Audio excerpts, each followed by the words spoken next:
donnez à manger aux animaux de la jungle, imitez-les et gagnez un maximum de cartes. La boîte contient 5 totems nourriture, 44 cartes, un livret de règles et un sac de transport. À chaque tour, un joueur révèle une carte et tous les participants tentent de la remporter. Lorsque les pioches sont vides, chacun compte ses cartes et celui qui en possède le plus remporte la partie. Placez les 5 totems en cercle au centre de la table. Mélangez et distribuez toutes les cartes à peu près équitablement. Ces cartes forment votre pioche personnelle. L'espace qui se trouve juste devant est votre pile de score.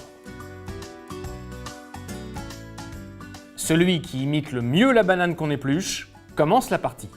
À votre tour, retournez une carte de votre pioche personnelle, comme ceci, vers les autres joueurs et placez-la sur votre pile de score. La carte déclenche un effet qui doit être résolu avant de passer au joueur suivant dans le sens des aiguilles d'une montre. Continuez ainsi jusqu'à ce que plus aucun joueur n'ait de carte dans sa pioche personnelle.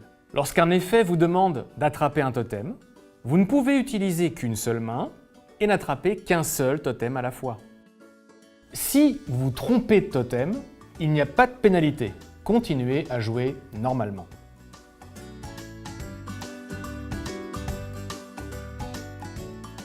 Si vous retournez une carte à fond blanc, vous la remportez, automatiquement, il ne se passe rien de spécial.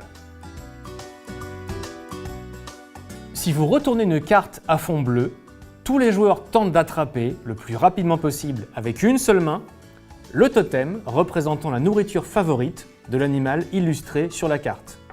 Le plus rapide pose la carte sur sa pile de score. Le lion mange de la viande, le fourmilier mange des fourmis, la girafe mange des feuilles, le singe mange des bananes et le pélican mange du poisson. Si vous retournez une carte à zébrure orange, tous les joueurs doivent imiter l'animal concerné, le geste et le cri. Le dernier joueur à y parvenir perd la carte du dessus de sa pile de score. Elle est définitivement retirée du jeu. Il la place au centre de la table, face cachée, entre les totems. S'il est impossible de désigner un perdant, personne ne perd de carte et le jeu reprend normalement. Avant de commencer la partie, choisissez l'une des 2 règles suivantes lorsque vous révélerez cette carte. La règle Speed. Tous les joueurs tentent d'attraper en même temps, avec une seule main, le totem correspondant à la couleur du caméléon. Le joueur qui y parvient ajoute la carte sur sa pile de score.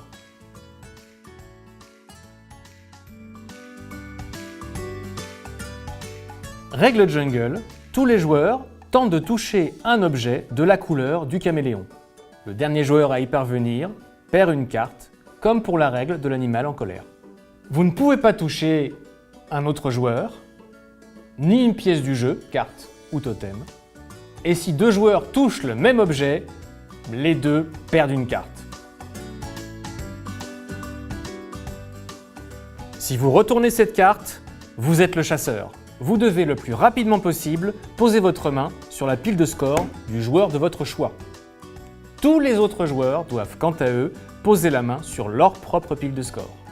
En tant que chasseur, si vous arrivez à taper sur la pile d'un autre joueur avant qu'il ne se protège, vous gagnez une carte de sa propre pile, en plus de votre carte chasseur. En cas d'échec, vous ne gagnez que la carte chasseur. Enfin, si vous tapez sur votre propre pile, vous vous tirez une balle dans le pied et vous perdez votre carte chasseur que vous placez au centre de la table, entre les totems.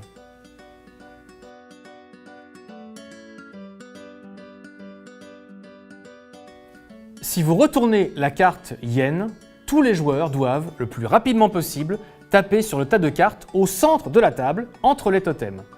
Le plus rapide à y parvenir récupère toutes les cartes de ce cimetière des animaux et les place face visible sur sa pile de score. Il est possible qu'il n'y ait pas encore ou qu'il n'y ait plus de cartes dans le cimetière des animaux. Dans ce cas, rien ne se passe et le jeu reprend normalement avec le joueur suivant. À tout moment, si un joueur doit perdre une carte et qu'il n'en possède pas, rien ne se passe. Quand toutes les pioches sont vides, c'est le joueur qui a remporté le plus de cartes qui gagne la partie. Et maintenant, à vous de jouer!